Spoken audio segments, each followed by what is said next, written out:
Thank you for your enthusiasm in the chat, Adam. Gratifying. Nick. Yo, all right. Oh, Somebody unmuted me. I hope I didn't say anything embarrassing. Uh, Not to me, it wasn't. good, good, good. Yeah. I was glad that you could get all that off your chest finally. It's just in front of all of my 95 greatest friends. I'm happy to see everybody. Thank you for joining Xuanzang's Tower.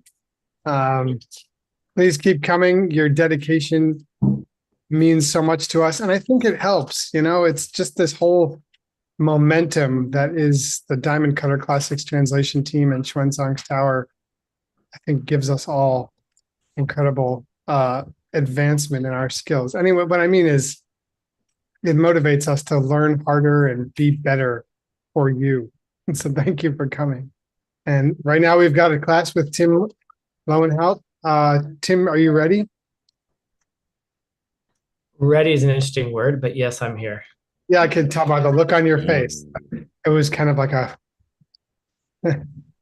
you're good to go. Let's put it that way. I'm good to go. Yeah. I did get to talk to the boss about the class a little bit in the airport while we were jet lagged. So I get a little bit of insight into what the heck's going on. Cool. Are you back in the States? Yeah. I'm down in Phoenix right now, and then I'm heading back up to Sedona tomorrow. Cool. Tim, Cool. do you have some sort of like cinematic, like gentle blur on your background or something? Because it is fantastic. Yep. Okay. All right. How do I do that? The answer is yes. Do you have a MacBook Pro? I do. So I'll show you how to do it later. It's actually Okay. in Okay. All right. Let's talk. I'd like to learn that, but yeah. All right. Is it true? Are you still planning to host that class on MacBook Pro camera filters later this evening? Yes, it was a secret class. Okay. Oh, sorry. They're welcome to come if they want. All right. Vamos. Okay, let's go to. I apologize, translators, that I didn't get the homework submitted until maybe 15 minutes ago. So my guess is it may not have gotten to Venerable Pala, but if it has, then you have it, but you only had it for like 2 minutes. So here we go.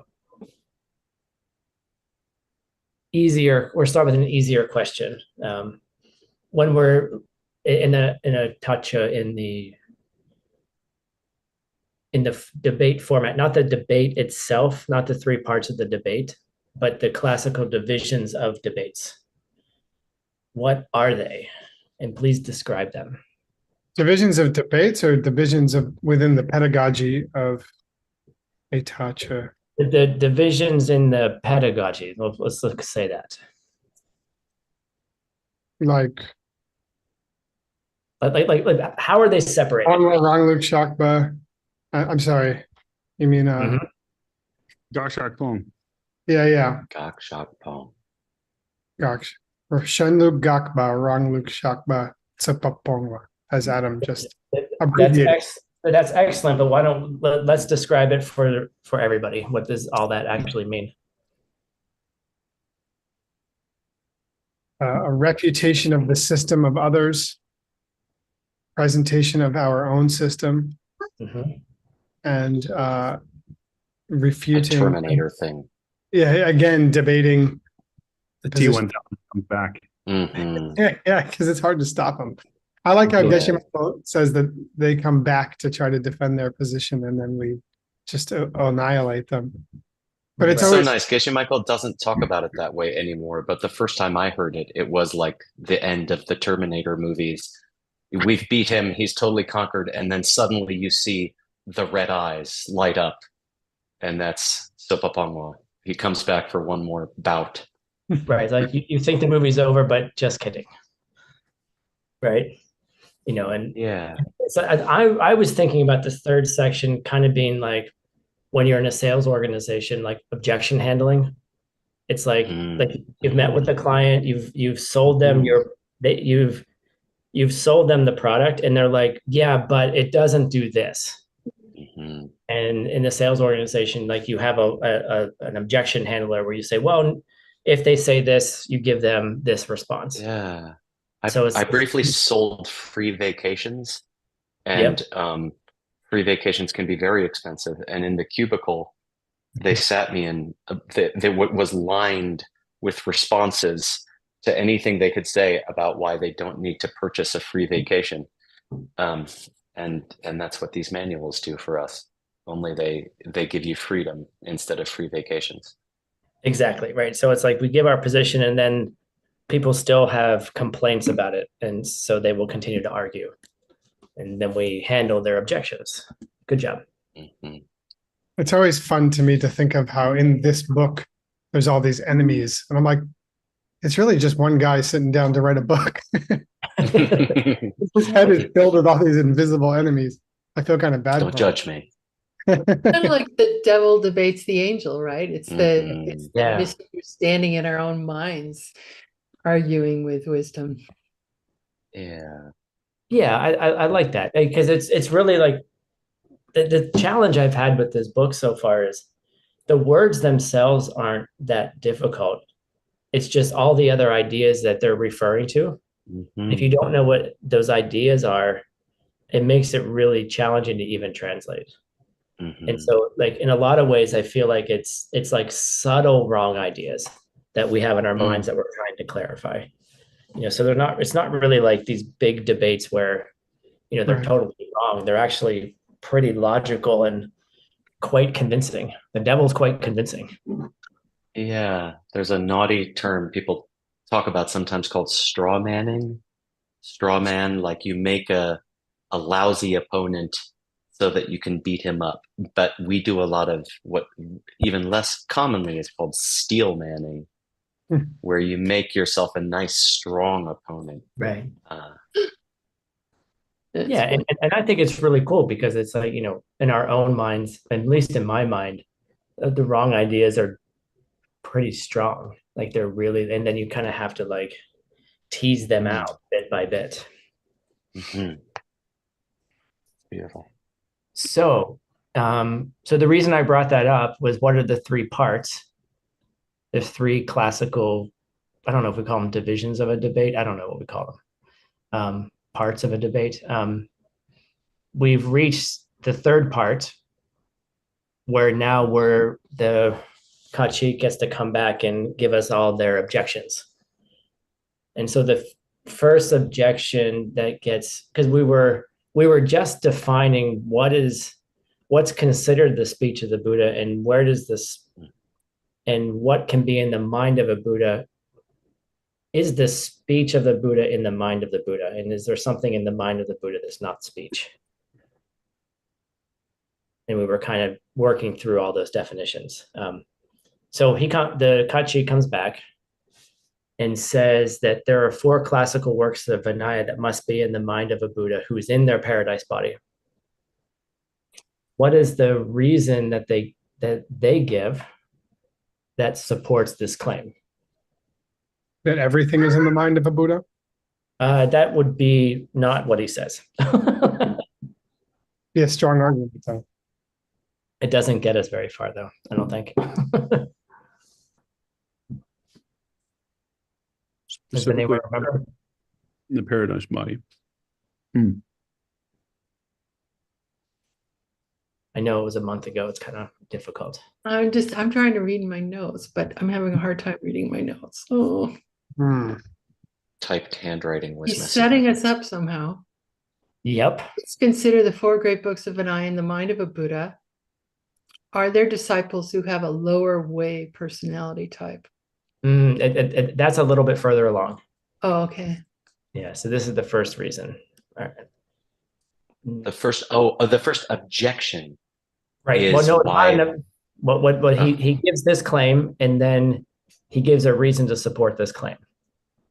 What he's basically doing is he's trying to set us up to say that the Vinaya couldn't be in the mind of a Buddha. That's what the Kachik's trying to do to us. But we destroy that viewpoint a little bit later. Anyhow, I will just give it. So he basically, he basically says that the four classical works of Vinaya must be in the mind of a Buddha in the paradise body because the jewel of realizations is in the mind of a realized enlightened being. Papa Majo. Right. So, Um, so before we move into this, like, is there anything we know that the Kachik is going to be incorrect. Is there anything in here so far that might point us to why this is incorrect? The Jewel of Realizations is not a Vinaya text. That's that would be a first thing, but I'm thinking of something else. The Buddha in their paradise body? Mhm. Let's focus on this part. Don't worry well, about it. right. The Jewel of Realization is a commentary It's a and not the commentary. word of the Buddha. Yeah, great, Adam. Right. And so the question is a classical commentary in the mind of an enlightened being? And we'll get there eventually. I guess But we're go ahead. not totally sure the way we're throwing around the phrase in the mind of an enlightened being. That could mean something to us generally and obviously has a more specific meaning in this context. And that is something we are learning by having this discussion, but have yet to learn, at least in my case. And then the question I have here, which will come up a little bit later in class, is who composed the classical commentary Jewel of Realizations? Maitreya slash Arya Sangha? Right. So let's stick with Maitreya, that part of the answer word. Is Maitreya an enlightened being when he composed the Jewel of Realizations? No. No. No. Publicly we say no. Why? Oh, yeah. Well, Secret MacBook meeting. Yes. what's the clue in the statement that that Maitreya and wasn't an enlightened being when he composed the Jewel of Realizations? Commentary. Classical commentary, right? Mm-hmm. So this gets very interesting a little bit later. All right, cool. Good job. Next question. So the Kachik thinks they're going to win if we agree to this statement. And the reason they use to get us to agree has to do with one of the 5 certainties, which describe the characteristics of the paradise body. And what is that particular characteristic of the paradise body? They definitely have all the marks and signs in a complete form. That's a characteristic, but it's not the characteristic that I want here. I think it's the characteristic of their core, definitely their retinue. They are surrounded by 10th level bodhisattvas.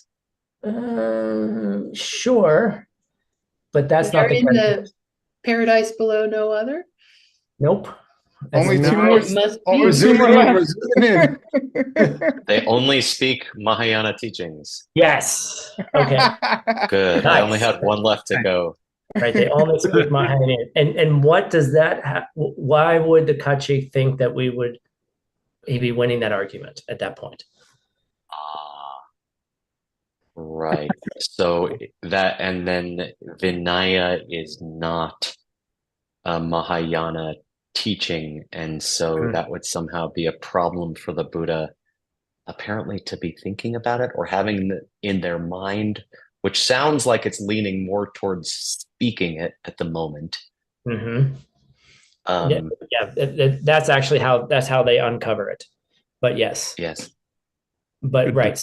So he's basically saying that in the mind, how could the Buddha teach a lower way teaching, the 5 classics of Vinaya, if one of the 5 certainties of the paradise body is one where they only teach the Mahayana, Bashik, the one and only, right? So the Kache thinks they get us in that way. Oh, well, of course, there's something going on there, right? Good job, guys. And cool. All right. Good job, folks. I don't know. Is that gender neutral? Good job, folks. Yeah, that's folks, gender- seems like it. Sounds like Porky Pig when I say that. I like it. Anyway, good job, everyone. Okay, let's go through the vocabulary. Techman, not mixed nuts. Oh, Oh, no. There's lots of other people here. Heckman, other people. Other Yeah. folks. Everybody's Great being people. shy. Vitamins? Vitamins? No. Surprising. Dopamine. Techman, Word no. Mm-mm. It's the opposite of Tech Chen. Lauwdrukkel. Hinayana. Hinayana. Yeah, good. Exactly. Yeah, Good good. job. So it's lower way, and then Tech Chen would be Great. Yep. Yes. the My greater way. Keep Correct. going. Good, Chloe. Yes. Good job, Chloe. And then Mijepe Sung. The Ronnie of not forgetting nothing. Is it a Durrani? Mm, No, not really. What does it mean, word? It's just the state or level of where you remember all the teachings that you ever got. Nice, yes. Yeah. Also called Ex- Dharma stream. Also AKA called Extra word bonus student. vocabulary Dharma that you didn't ask. What's the Tibetan term for in the mind of an enlightened being in this case? Hmm. Do we know? So we can do our own research, as they say. let me look at the text here. In the mind of it's here. Sorry to derail you. Zhang Chudla. It's something with the it's Gyuki Sange. Okay. Kyuki It's Sange. Kyuki Oh. Sange or Sange Kigyu? Gyuki It's Sange. Sangye Pakpe. Ah, The mind stream of an Arya Buddha. wow. Badaria. Okay, thank you. Hold on here. Is that the Sanskrit? Yeah, definitely. That's a Okay. long A. Buddha. Yes, so Thank yeah, you. so in the mind of the paradise body is the Langkuki Gyuki. Yeah. Paradise Good. of stream in. Excellent. Thank you, Awesome. Gilse. Look at that. Sange Pakpe Gyu. Let's see here. Right. So this is what they're using. Yeah, that's another in the paradise, in the mind of the paradise body. Mm-hmm. Long Kui Gyu. Yeah, there's a la. Yeah. Mhm. In. All right. Cool. All right. Good job, everyone. Really? It's Long Kui Kyu? I mean, that makes me go, what? Because Long Ku is a body. I mean, the kind of like physical or close to physical body. And the mind of a Buddha is a different body, not a ku. That's a good point. it's the mind in the paradise body. Yeah, the Gyu in the Ku. Weird. They always leave a lot to implication in Tibetan. they shorten everything. Like Long Ku probably is short for like Long Ku Sangye Pakpe Kyu. I think Yeah. it's Long Chupe Q or something. Yeah. actually. You're right. Yeah. Long Chipe Kyu Sangye Pakpe Long Chipe Kyu La. They used to have a spreadsheet of a bunch of abbreviations. That could be helpful. Oh. Ooh. Dig it up. Spreadsheet. Hard drives, dude. It's buried. The term. Hold on. Let me find my. Uh-oh. Bunch of words. Bunch of words. Yes. What happened in my notes here? Hold on a second. I lost my notes. Fortunate. Makes it very difficult to teach when you don't have your notes. No, because I cut them out. That's wonderful. Okay, cool. Now I have them. Let's try this again. All right, cool. There we are. So we're going to go back a little bit so that we can, because basically where the text starts, this is where we're starting the text, which basically says, if you agreed to the previous thing, you're chasing your tail. Good Which- argument.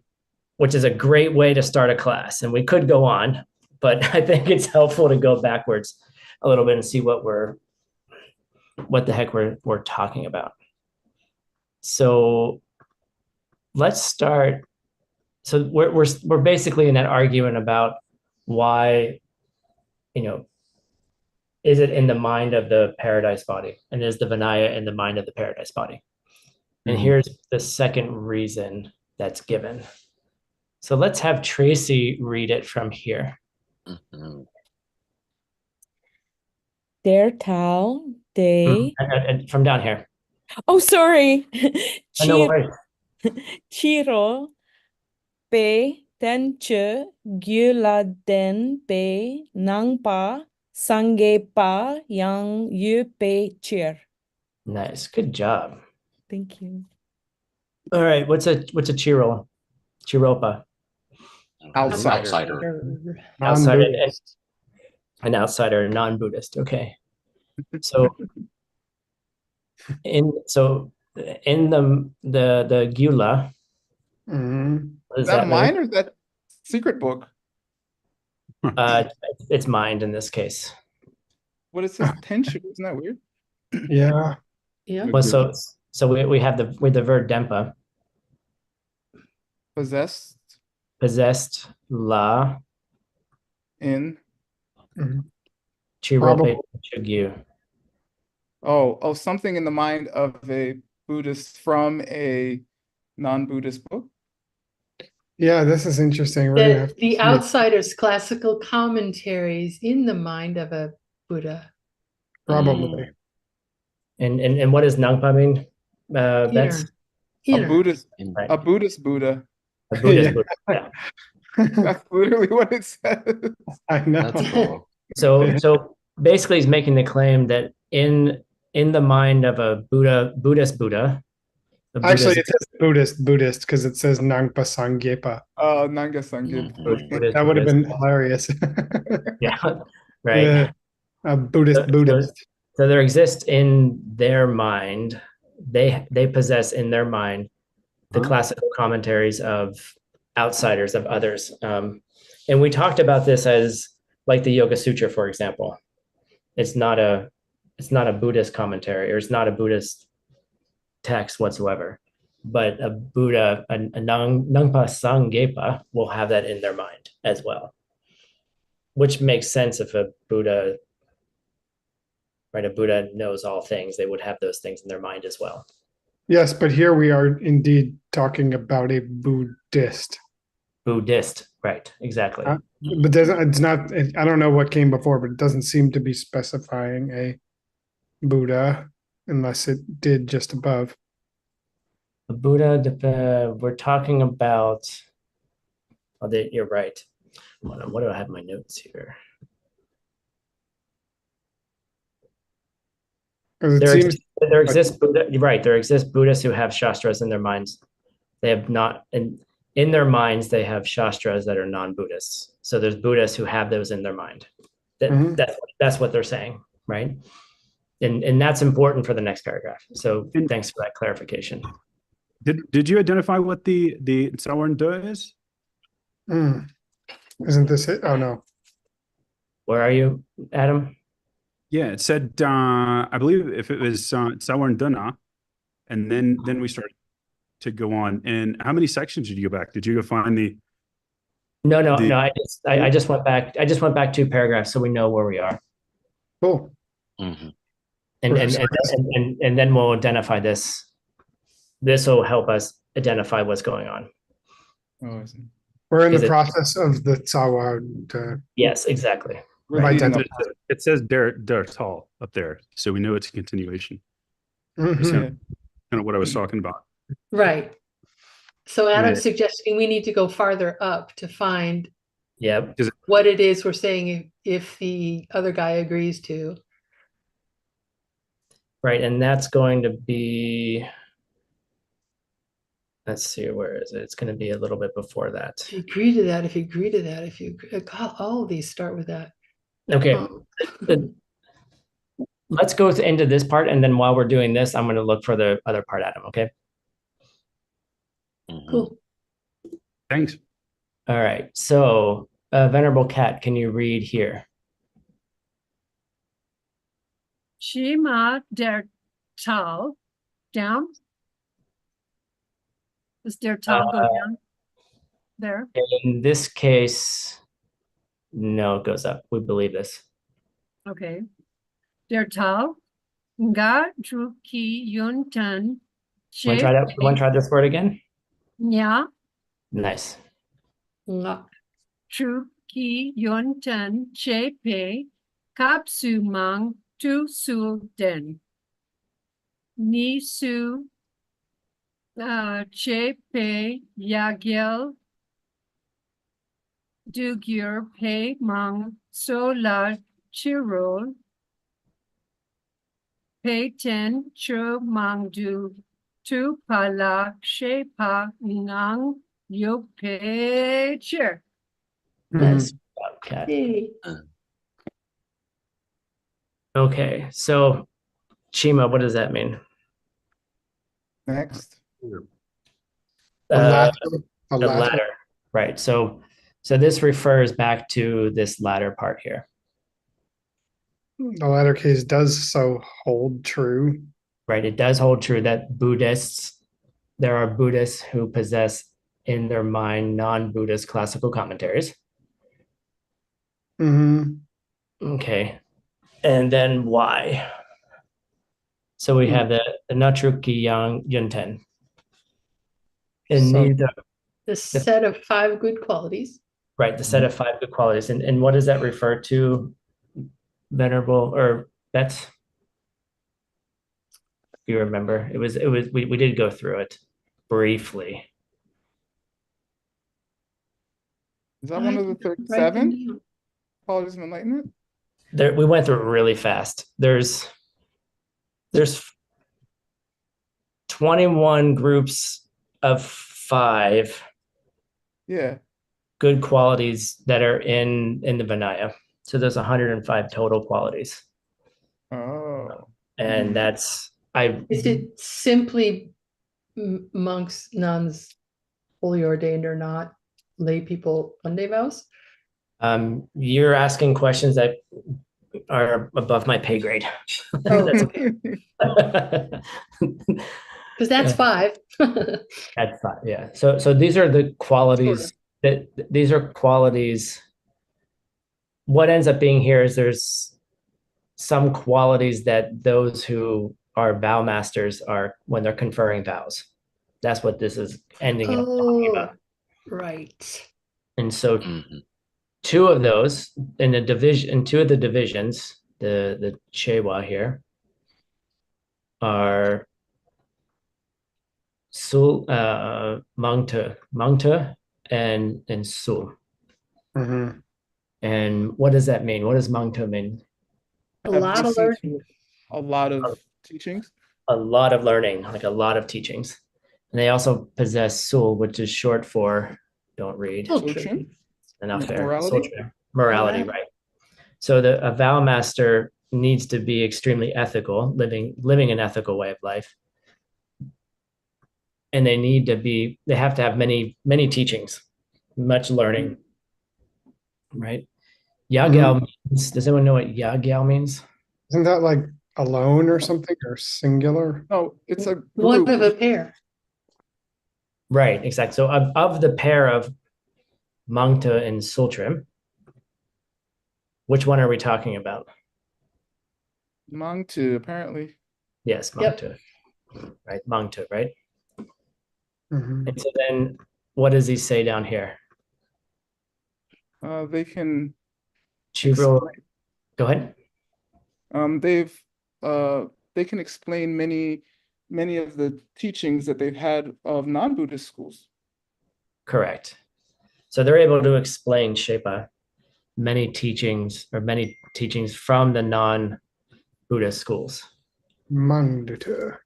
So what does that mean? So what does that imply? That they know that. That they know them, and why would it? What's the importance that a vow master is giving Buddhist vows knows a lot of non-Buddhist teachings? We didn't go back that far to see why we're talking about that. Oh no, there's actually nothing. There's nothing more about that in there. It's just using this as an example. Well, it's like what Geshe Michael says, you have $1,000 in your pockets, you can give a 99-cent teaching. You know like everything and how everything all relates so that you can do one thing, one tiny little thing. But isn't it based on what happened in the homework, Tim? Like as far as a Buddhist having in their mind something that's non-Buddhist? Well, it's an example that they give to counter the counter the kachik. To say like the implication of this goes to, if a Buddha can't have the Vinaya in their mind, how could there have ever been any monks in the first place? Yeah. Right. I think it's to bring non-Buddhists to realize the relevant values in taking these vows and converting them into Buddhists. I think that's one way of looking at it. And maybe another way is that someone who's conferring those vows also understands the particular needs of other people as well, and what they're learning and what's important to them, in a way that maybe makes it less sectarian and that makes them more accessible, and they're more learned and they're more compassionate towards others too. And that's what I was going to say, is that it's they know the relevance and where it is in the people's lives, and know they can connect much better. Yeah.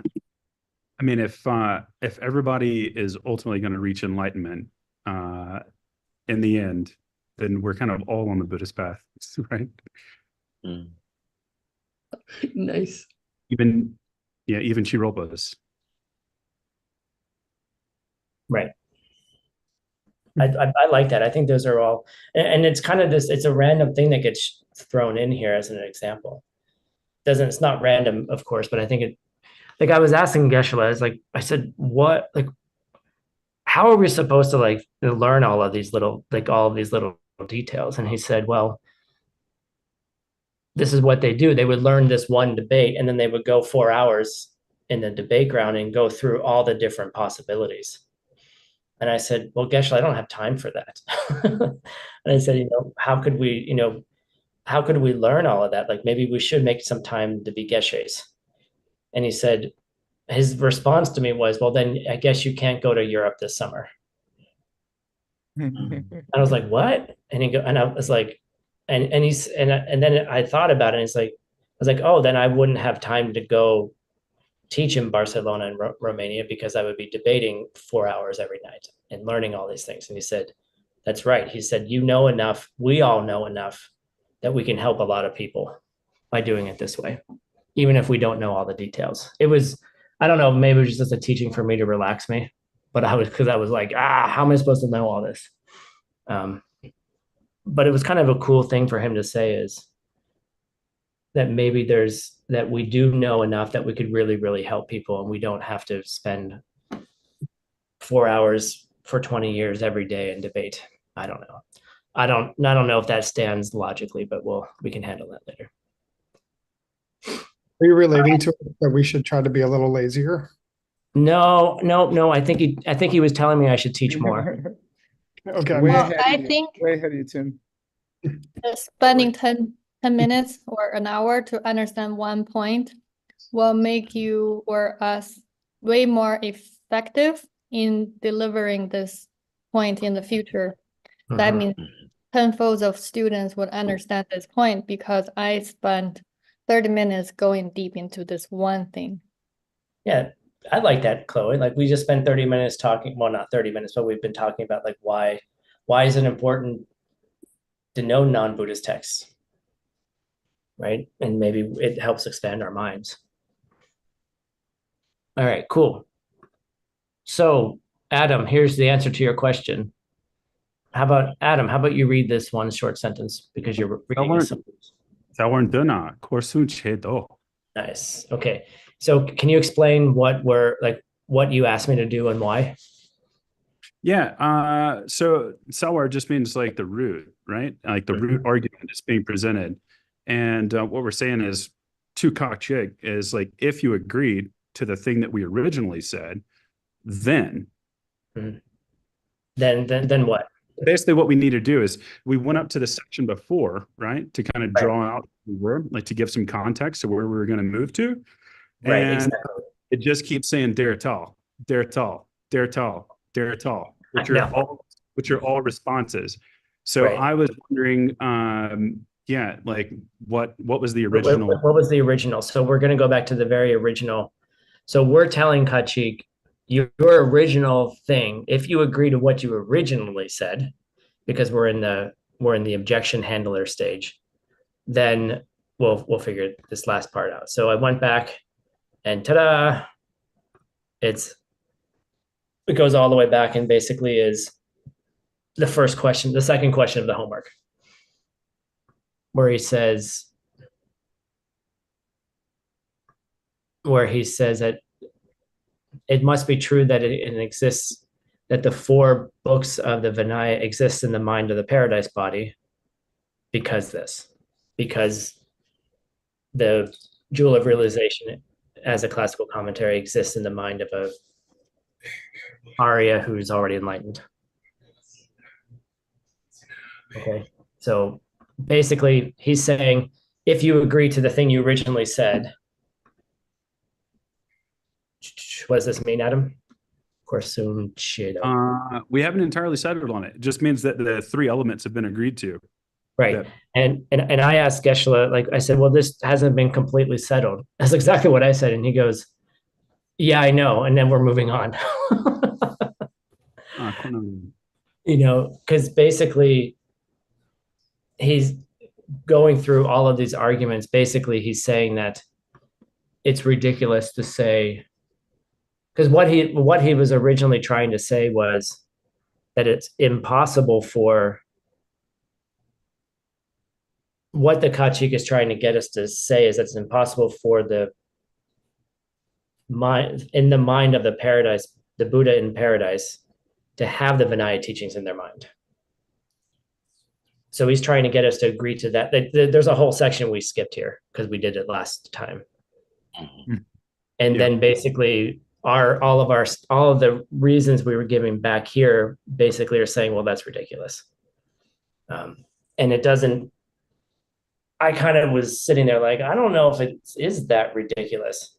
And then Geshe said, cook it. And he said, let's move on. That's exactly what he said.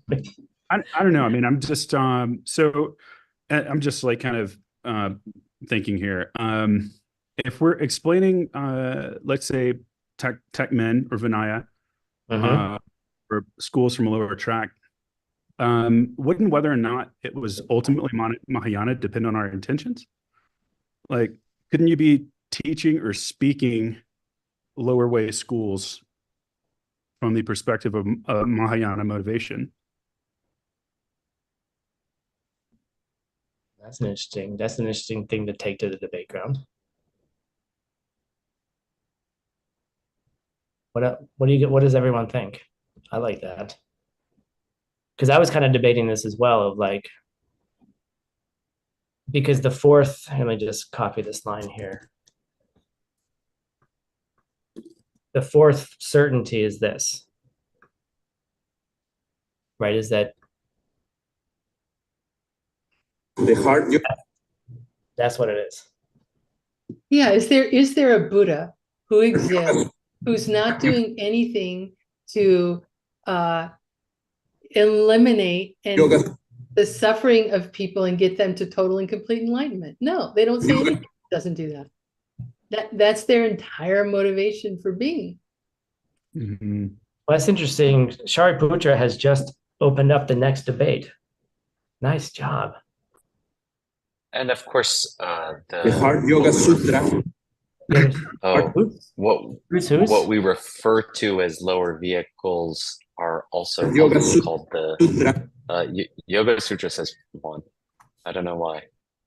But they're called the paths that are shared a lot of the time. So Yep. isn't Vinaya a Mahayana teaching?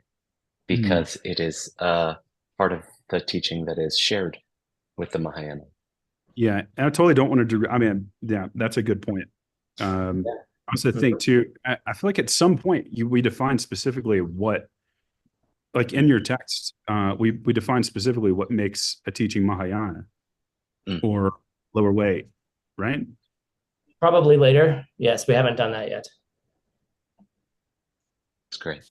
And then also, is it referring to like the paradise body? Like if it specifically talking about the paradise body, maybe that's distinguishing between the classic Buddha actually teaching here on this planet too. That's a further distinction you might be able to draw to on the debate ground. Right, because is it the paradise body that teaches the lower way? Would a lower way practitioner even perceive the paradise body?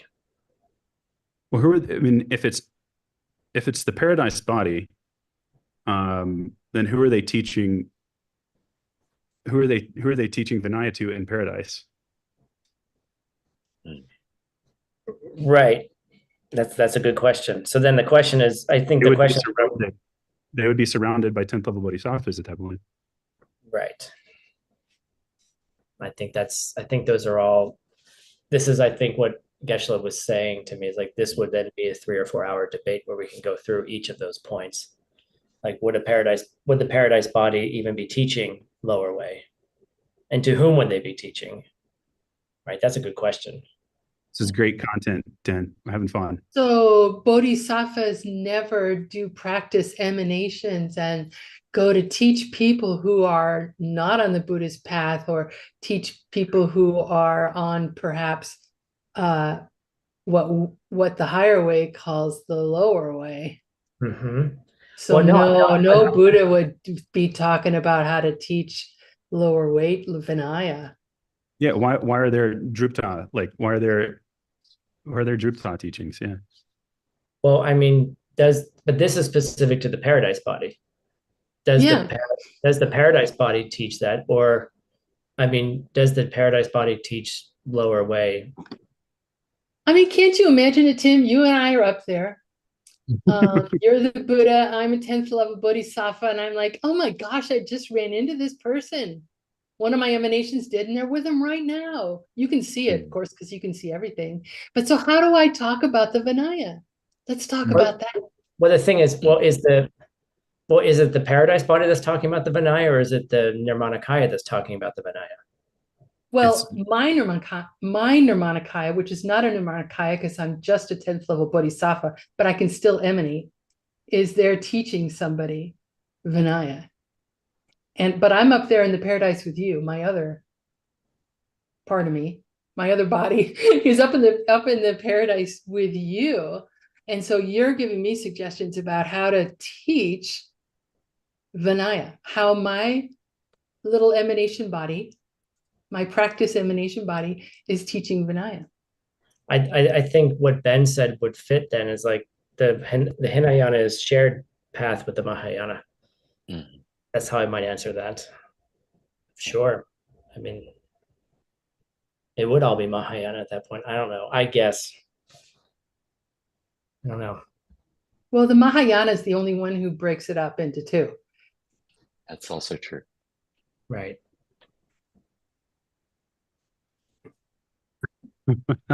Shall we move on? Almost. Yes. All right. Let's see here. Who has their camera on? It's really nice when all of you turn on your cameras. It'd be very nice to be able to see your beautiful faces. Nice. There we are. How about Persis? Can you read this, please? That's the danger of turning on your camera. Đây là con rể long cũ cũ kiểu khí thang khổ món thọc yên chọc chén drip pama phang pei ngạc ying pa theo xem chén Up or down? thảo Nope, it's up. The other way. pa Nice. phá thà xem chén khí ngạc ying pei chớ sẽ na ma Serna. sẽ na ma khắp Yep. yeah Nice. khắp. Nice job. Okay. What is this? What does this indicate to us now? De la Connery.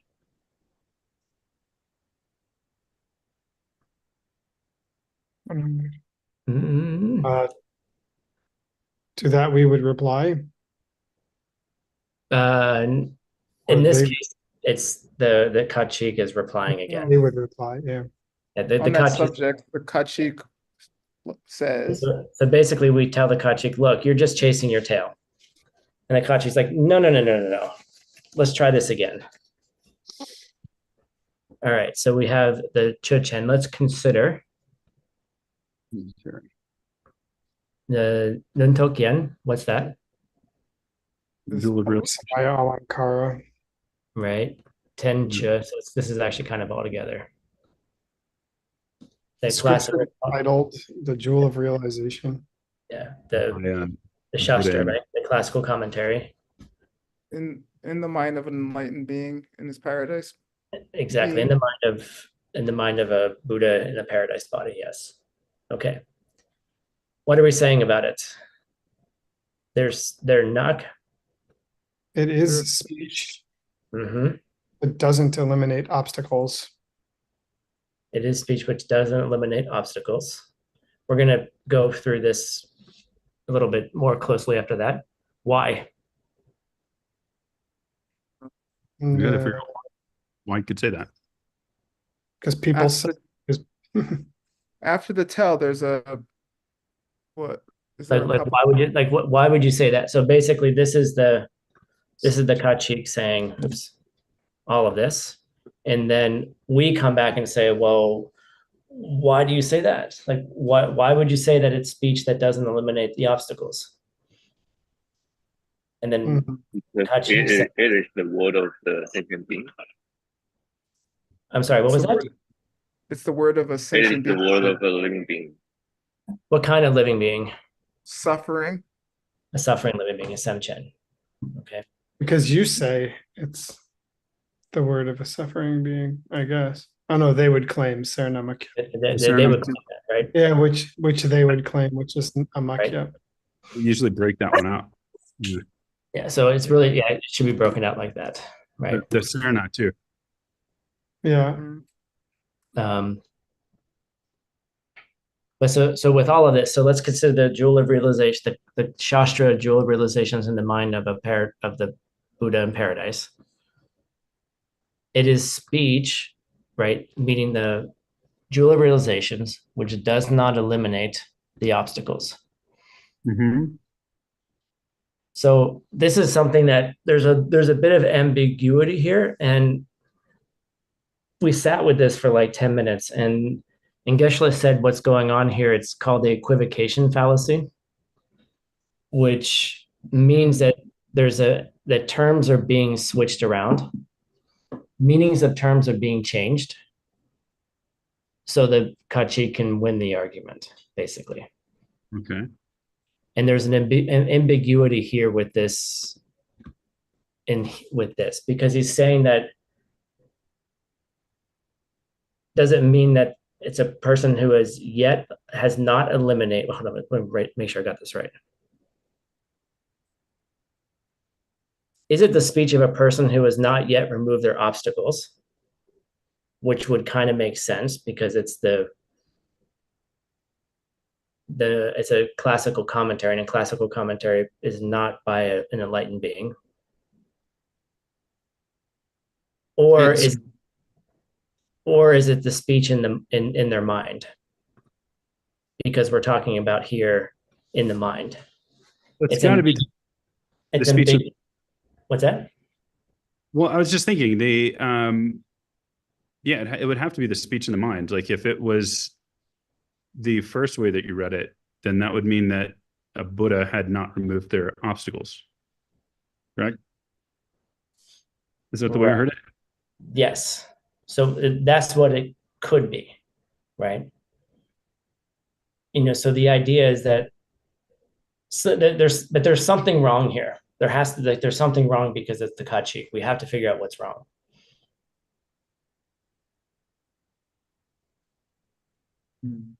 Because so if we say it's in the speech, it's speech that doesn't, of a person who has not eliminated their obstacles, because it's the speech of a suffering living being. Mm-hmm. Like that feels pretty comfortable to me, but there's something wrong. What's the tension thing, right? Again, isn't it? Yeah, and I mean, the subject of the debate is Long Kui Gyu. Is it, or is it Lang Kui Gyu Kitenshu? Well, yeah, I mean, I'm kind of assuming that they're kind of the same thing, that if it's associated with the Buddha. Okay. So it'll help clarify it if we look at the Makyab. Okay. Because our response to this is this Makyab. It's not necessarily the case. And what's not necessarily the case? Well, it's not necessarily. Yeah, sorry. Go ahead, dude. I didn't mean to speak over you. No, it's fine. Go ahead. The speech of a suffering being could be the speech of somebody who hasn't eliminated their obstacles. Yeah, the classical commentary that's in the mind of a Buddha in the paradise body is the speech of a suffering being. Sorry about that. Yeah. Yeah, just because it is the speech that came from a non-Buddha doesn't mean that it's speech that came from someone who has not yet eliminated their obstacles.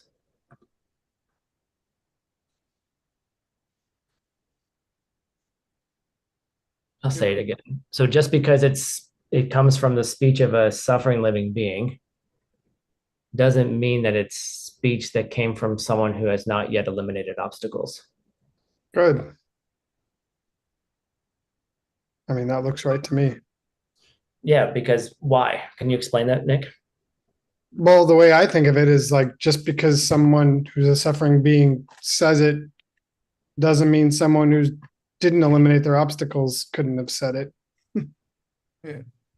Because an Arya still hasn't eliminated all their obstacles, but they could have said it. Well, a suffering living being could repeat the same thing as a Buddha said, and then it would be the words of a Buddha said by a suffering living being in attention. It also, to be somebody who's experiencing obstacles could necessarily refer to the seventh level down, right? I guess it depends on the kind of obstacle. Obstacles of omniscience all the way to 10.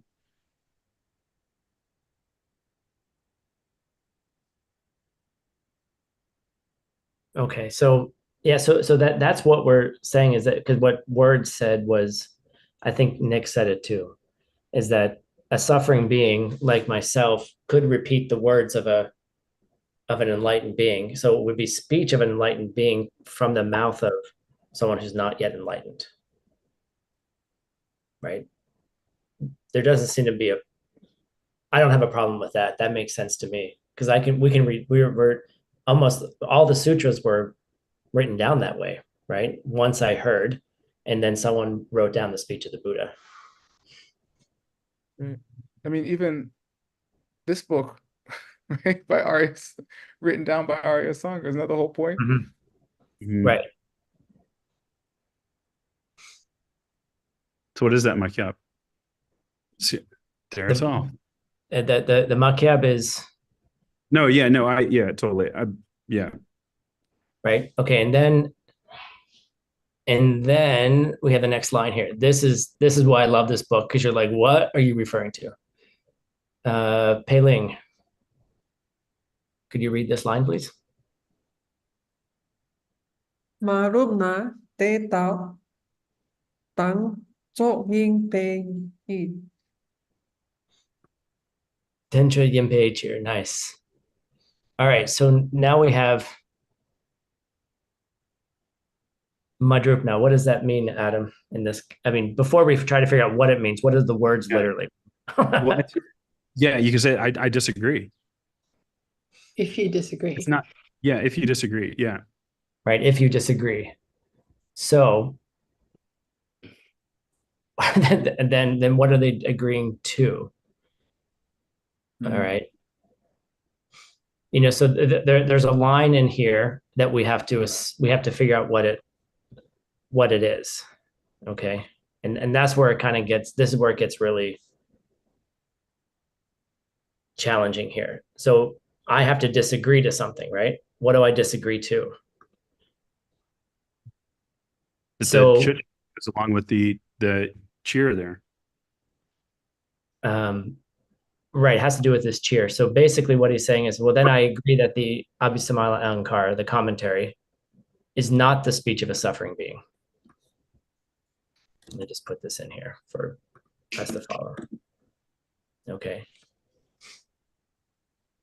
And then we say, then they say, I don't agree to that. And this is why this is so much fun.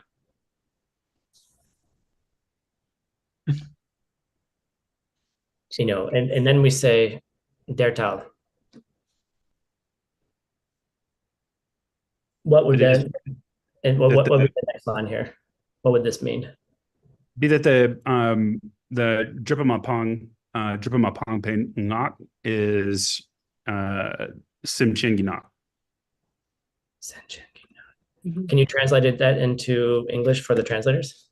Yeah, it's a speech of someone who hasn't eliminated their obstacles can be the speech of a suffering being. Anybody on the 10th level or down. Right. So basically saying, like, if you don't agree to that, then we're saying, well, the Abhisamaya Ankara was spoken, Dertal was spoken by going up by a suffering living person. Why? Because it's a commentary. Exactly. Right. Yeah, because it's a classical commentary, right? Because You know, it's a classical commentary. Sorry. Because it's a classical right. commentary. Good, better. Okay. All right. Good job. All right. So let's do this last line and then we'll be done for today. All right. How about Elmira? Can you read this last line?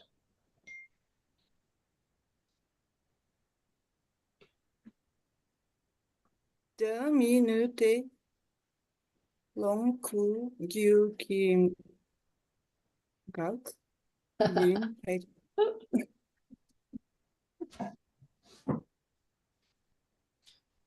All right. I wasn't laughing at you. I was laughing at what it says. Right, because it just kind of, I don't know.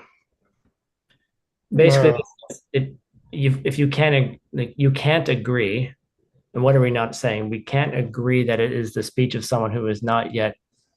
We have to go back to the previous towel here.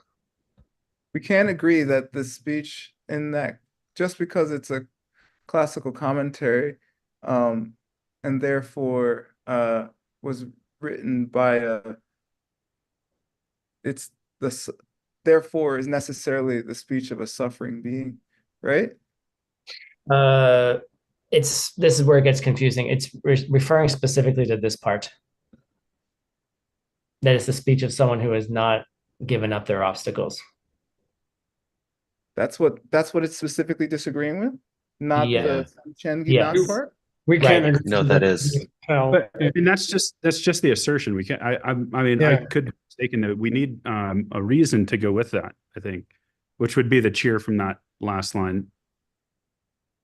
Well, we gave the reason, and we give the reason why it can't be someone who's given up their obstacles. It can't be the speech of someone who's not given up their obstacles. Meaning, a Senchen Shem. What was the line here? Thinking not. Yeah, Senchen not. Oh. Yeah. Why? He's giving the first subject as a reason. Yes. Yeah, because it was illegal. It's in the mind of a. Yeah, thanks, word. Right. It's that different pronunciation, as Word pointed out. It's where you put the inflection. That's what does it. That's some right. Geshe. Well, because here it's just saying is that the classical commentary is in the mind of this one down here is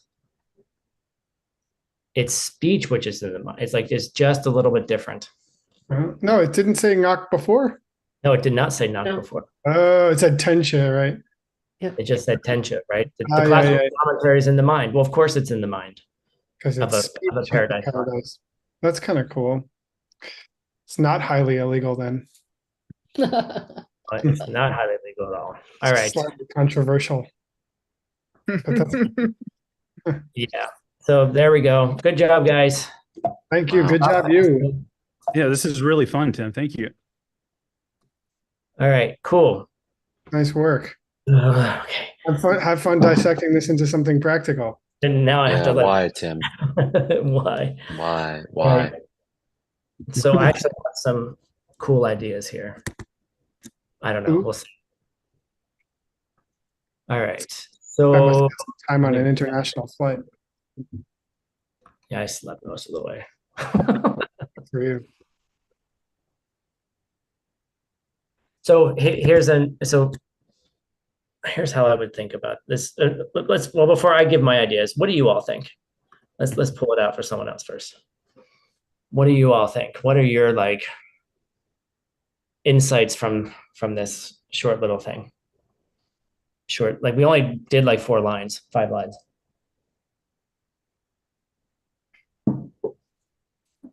I guess I'm thinking about what's the difference between speech in the mind of an enlightened being, speech in the mind of a nearly enlightened being, speech in the mind of a not at all unenlightened being.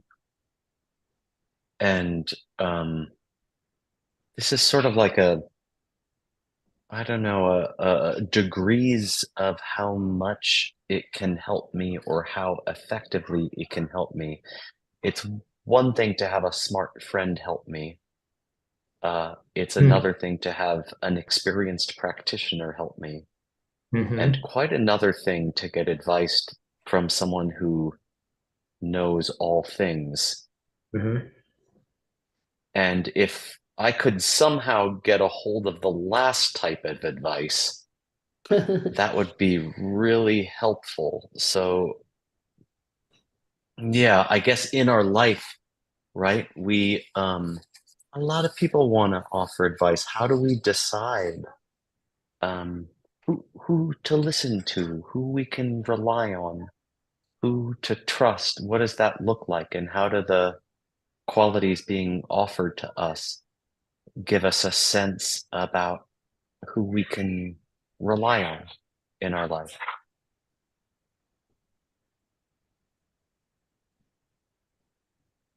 Can you rely on your the words that you hear in your own mind as though they are the words of an enlightened being? I don't feel safe doing that personally. It's a good question. How could we determine if how can we determine even in a sutra that those are the words of an enlightened being? How do we determine that? And then if they're in our mind, if you memorize the Abhisamaya Alankara, Right. And those words pop up while you're having an argument with someone or something like that. Like, and you hear those words in your mind. Like I've heard my teacher's words in my mind when I'm about to do something I shouldn't be doing. Like, I'm not going to tell that story. I'll tell another day. But it's, but like those words pop in at opportune times. Like, yeah, I mean, it's like, how do you trust the words? Like, what makes the word of the Buddha? That's what we're asking, right? Like, what makes it? Like, what's in the mind and what's the speech, and then how do we determine whether it is or not?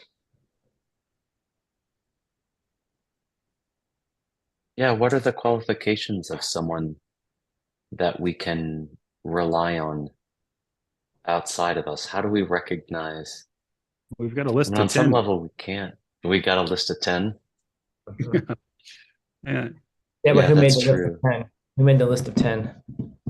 How do we rely on? Are we talking about justifying our own beliefs from the perspective of being a Buddhist? Or are we talking about how can we have conversations about what makes a Buddha with Chiropa or somebody outside of the somebody who hasn't taken, let's say?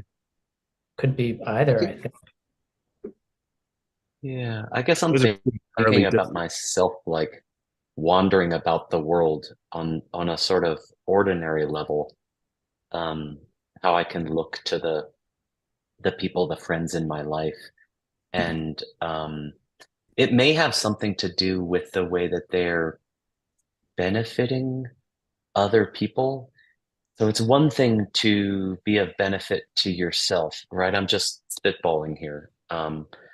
It's one thing to be of great benefit to yourself, someone who has confidence in themselves, someone who feels secure, someone who feels comfortable. And then there's a sort of person whom offers comfort to others, around whom others gain some greater sense of comfort, security, and support. And maybe, right, this is the sort of person that I can rely upon even more deeply for my own support. Those friends that are supporting other people, supporting other friends. You bring up a really good point. There's an Art Engels book on the paths of a bodhisattva. There's an entire section there that's just qualities that you could perceive in the people around you that are exhibited by bodhisattvas. Bodhisattvas do this, they do this, they do this. And that's I mean, if you wanted to trust the words of Arya Sangha, people, that's very beautiful, Ben. Yeah. I think it also, I think it also, where the text is going very shortly is really to define whether Maitreya is a Buddha or not. Yes. Like that's where this goes. And so, what is I don't know, what is the esoteric reading of this and what's the sutric reading of it? Right? It's like, and can we do both? I mean, that's what we're getting to is, can we do a sutric, a non-sutric reading of a text that's sutra? And there's a big problem that, in my view, there's a big problem even in the biography, because it says, oh, he takes them to Tushita heaven. If Maitreya is not yet a Buddha, how the heck does he take someone to heaven below no other if he's not already a Buddha? I think he does live there, though. Well, he's pretty good. I mean, and the reason I say that, not just to be pedantic, but in this world where we have a tendency to listen to 4 out of 5 doctors who choose Crest toothpaste.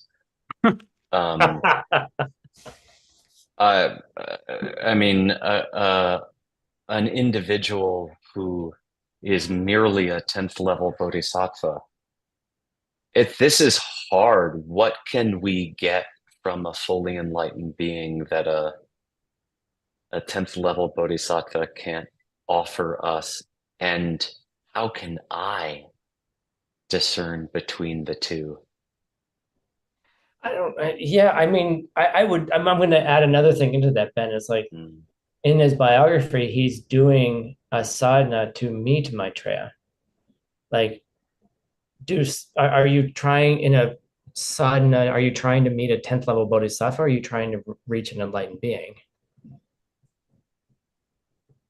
You know, something.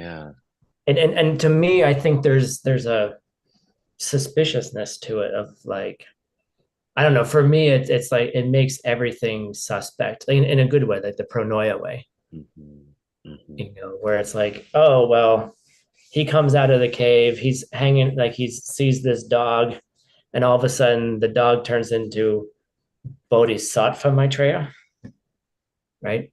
You know, maybe that's all his karma was allowing him to see at that point. You know, There's but the definition of an existing thing too is anything that's perceived by an accurate perception, right? So if anybody in the universe perceives that object in that way, does that give it credence? Does that? If some beings see Maitreya as an enlightened being. Paula, were you talking? I need help. Well, I was just going to say it doesn't have to be confirmed by a subsequent accurate perception. What's can we be, what school are we talking about? I just want to make sure we know what I just want to make sure we're. That's a good question. Yeah, I mean, from the perspective of the second school, the definition of an existing thing, but I don't see how that changes in the first school. No, I don't know if it really makes. I guess what makes a. I don't know what makes a being enlightened for me, or for you, or one being seem enlightened to one person and another being seem enlightened from a different perspective, if that being is a proverbial pen, chutoy, what can I do to instill a deeper capacity for support in the people around me? They're not really giving me bad advice or good advice. What can I do to be surrounded with people who are giving me good advice? And it comes back to this question, Tim, about whether you should drop out of trying your best to give supportive advice and devote yourself full-time to your studies, or whether doing your best to give the best advice you can to those who are seeking it could act as a cause for something in the way that other people offer you advice. I hope that can help. I have, cynicism and skepticism about people around me. I can be a real critical jerk, but people have countless beautiful qualities and countless negative qualities if I were to dwell on one or another. And maybe the more I try to give earnest advice, honest advice, knowing I'm limited, especially with humility, trying my best, maybe over time I'm going to get better advice from people around me. And what's the limit on the goodness of advice that it is possible for me to get? There shouldn't be one. There shouldn't be a limit to that. It should be able to get better and better. And the better advice I get, the better I get at knowing how to plant the seeds to get better advice, which should get me better advice, which should get me better at planting the seeds to get better advice. Right. The more there shouldn't be a top. The more you think about seeds, the more seeds work. And I don't know, like what you made me think about, Ben, is like, if I'm, giving the best advice that I can to people who are seeking advice, and I have an inkling of something like emptiness, pen chew toy, right? To the person who's seeking advice, like, who is that person who's seeking advice? Are they a seeker of advice, or could they be somebody else who's showing me that they're seeking advice, but really giving me the opportunity to plant the seed so that I myself could then elevate. Like, who are they? Are they seekers or are they secret seekers who are teaching me something much deeper? No, Or to who? or neither. Well, Neither they're both. really? Well, they're both. Well, who's Could be looking? both. Well, not Like, from Well, the, they are neither. They could be perceived as either, but they are neither. Really? Not really, at least. and with that, ladies and gentlemen, Juan Sorry. Paso. That's great. That was That's great. wonderful. That's a great way. Thank you, Betsy. I was like, that's great. Thank you all for a beautiful discussion. That was a fun class. I don't know. I enjoy this. I very much enjoy this. Thanks for humoring me today. And Juan Hasso, I think you're up next to give us the news. Thanks, Tim. Good to see you in this side of the world again. Here we are after, wow, look at that, man. We have to use that for the Picture World News. You can show me later, but that's cool. Very cool.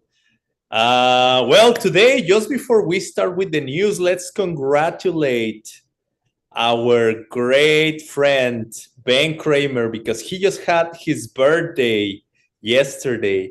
And we made a special poster and a special post on our Instagram account to just celebrate his birthday. Thank you so much, Ben, because I think really you help us a lot. I have had the fortune to have some talks and how do you say, ¿cómo se dice asesorías, Tim? Some guidance from you time to time. Look how excited the audience is. So no, anyways, thank you so much, Ben, because I really think you're helping in general the community, this team of translators a lot, of course, Geshe Michael's projects, and we are very lucky to have you here with us, inspiring us, bringing clarity to obscure points in the scriptures. So thank you so much, and we wish you a very happy birthday. Thank you. You honor me more than I deserve. I appreciate it. Thank you so much for just being here and doing what you do. And you know, also your birthday was yesterday, and today we also had the birthday of teacher John Brady. So we also made a poster for him. Yes, it's the next poster we have. And of course, you know, he's doing an amazing job also preserving the ancient wisdom in this world with ALL. Basically, what they do is like they go looking for the text. Then when they find them, they input them in the computer, and then they send them to the mixed notes who later translate them. And we can have wonderful content, courses, retreats, and more. So thank you so much to John Brady as well. We're very honored to be working with you, to be learning from you, and please keep teaching us, keep helping us, and keep saving the world. Thank you so much. And now we can move on with general news, which are something very cool that I hear today is that the Peachtree Cafe is actually being mentioned and somehow I will say recognized an award by this cool online magazine website, Arizona Highways. I was just trying to find some pictures of Ben on Facebook or somewhere, and then I saw a post by Sugeng Xiang Xingtian about this event, and I thought it's very cool.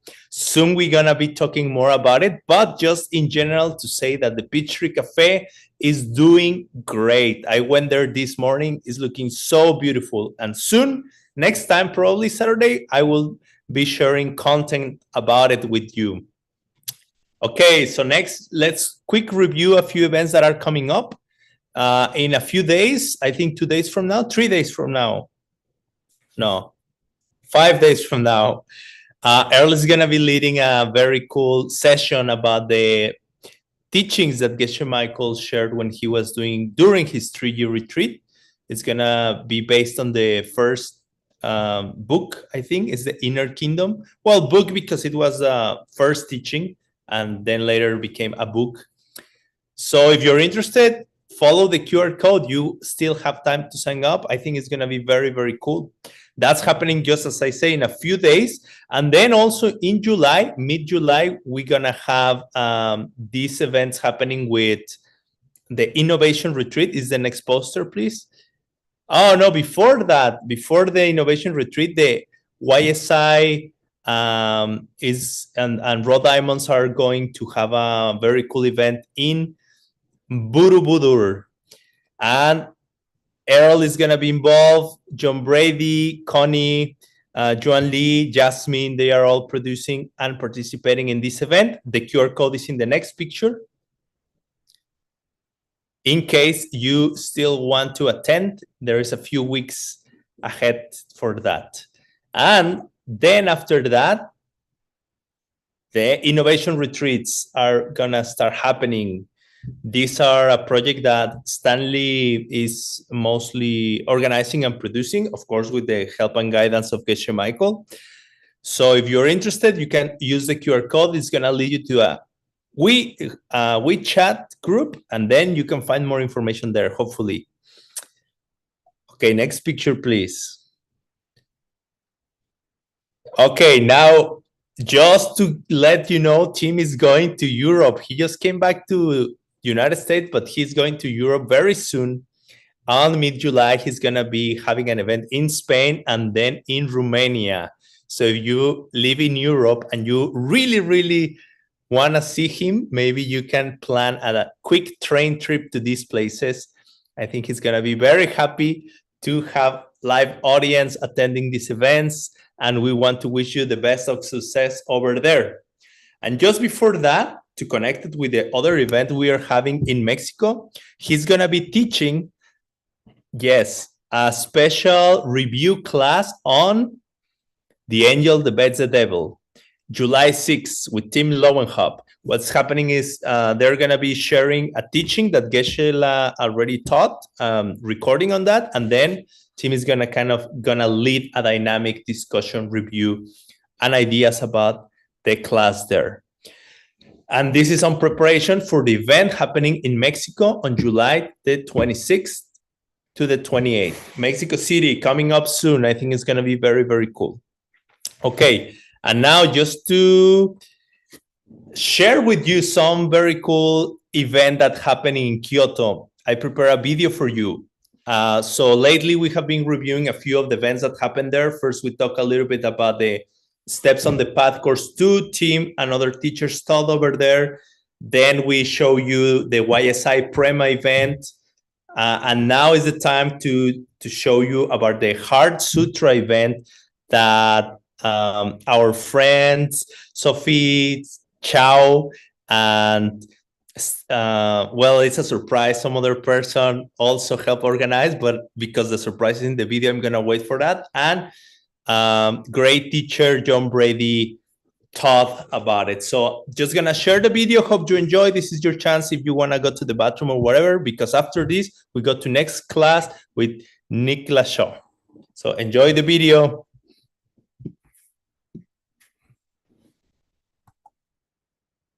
But today we are going to visit the event, the Hara Sutra. It's in a venue that is about 2 hours and 30 minutes far from Kyoto. So we're gonna get there mostly by train. Hopefully everything goes well on the trip and we can show you what's going on over there. For those of you who may not be familiar, the Heart Sutra is a very, very ancient wisdom text, and it's a very, very interesting and famous teaching where everything that we experience in our lives, everything that exists basically, lacks or it's void of self-nature or self-standing nature, meaning intrinsic qualities. So these qualities do exist, but they exist through dependent origination. So this teaching is going to be very, very cool. Excited to hear more about it and share with you.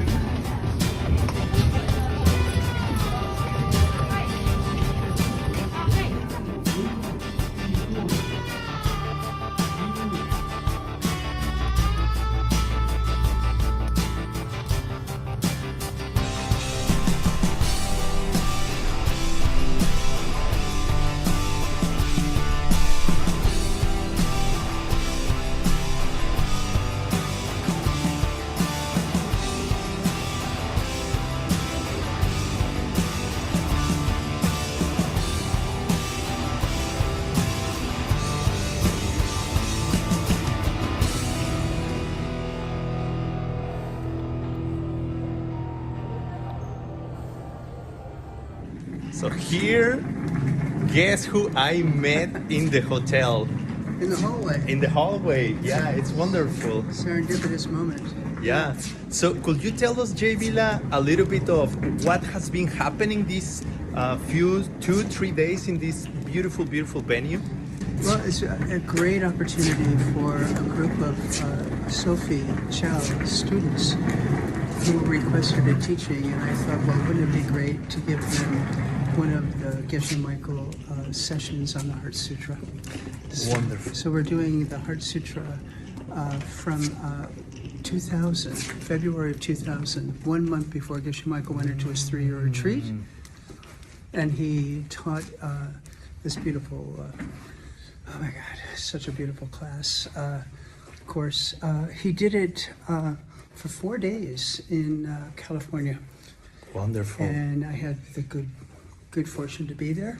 Wonderful. And then he went into his 3-year retreat like a month later. Just, yeah. So we're having a great time here, and I think for the first time they're understanding the Heart Sutra.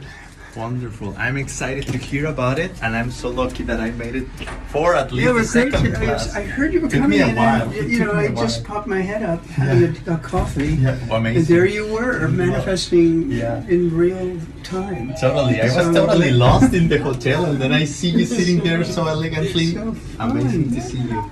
So we're going to hang out now. Let's go. We got a day. Yeah, so glad to be here. Yeah. And Sophie and the team have done a remarkable job.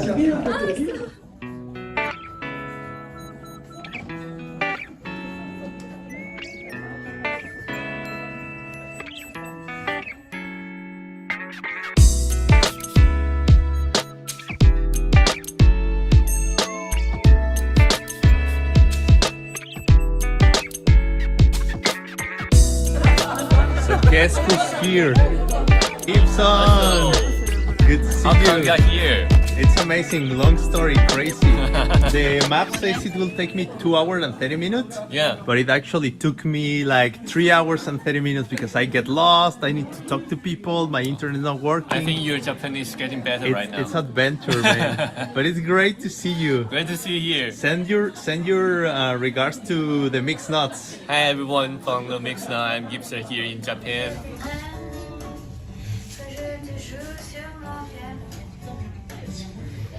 Heart Sutra is quite famous in Japan, also in China.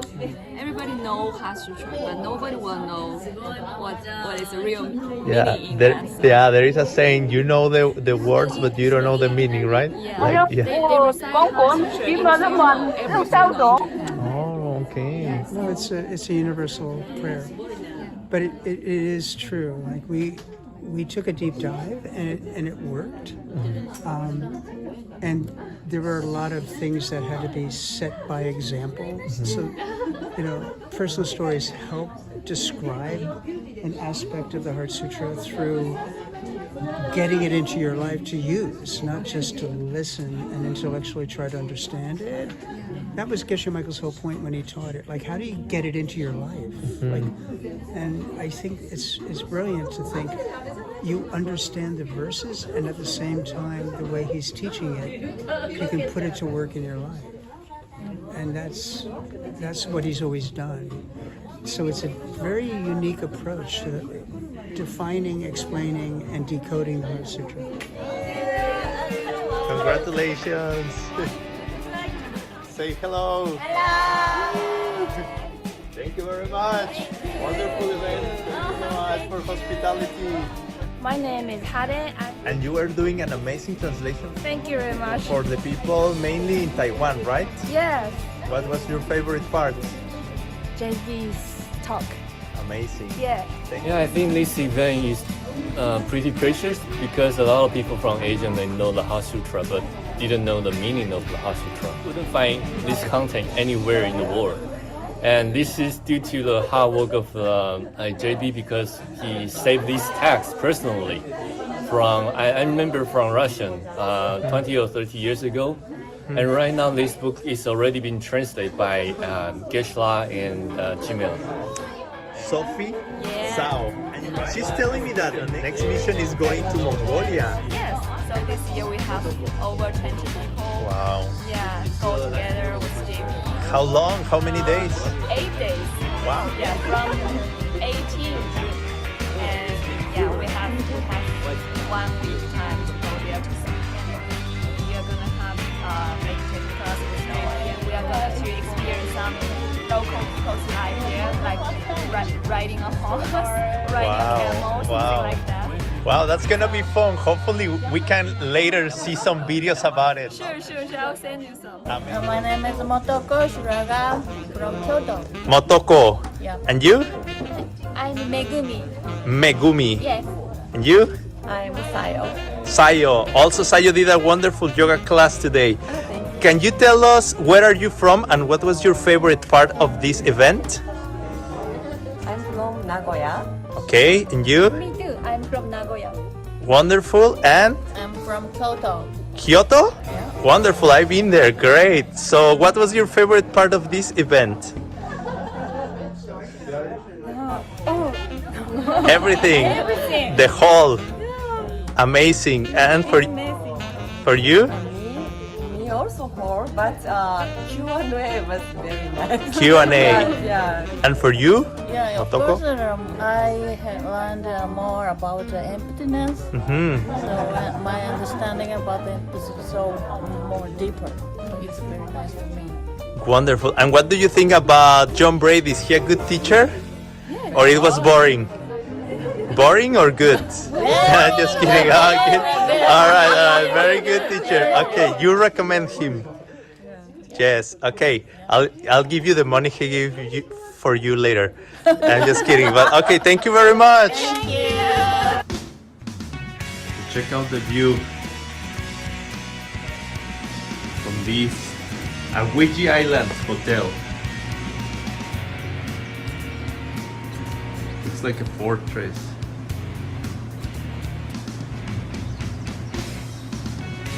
Cool hotel in a small island in between Osaka and Naruto. Amazing. Thank you very much and congratulations so much again for this wonderful production. The venue is wonderful. The teachings were very, very good. I even had the chance to do a yoga class. Very nice. Thank you so much for the hospitality. Thank you. Thank you. Welcome you again, and maybe we will have a following series of the heart teaching. We are talking to Jabila now, so welcome to come again. Perfect. Thank you so much.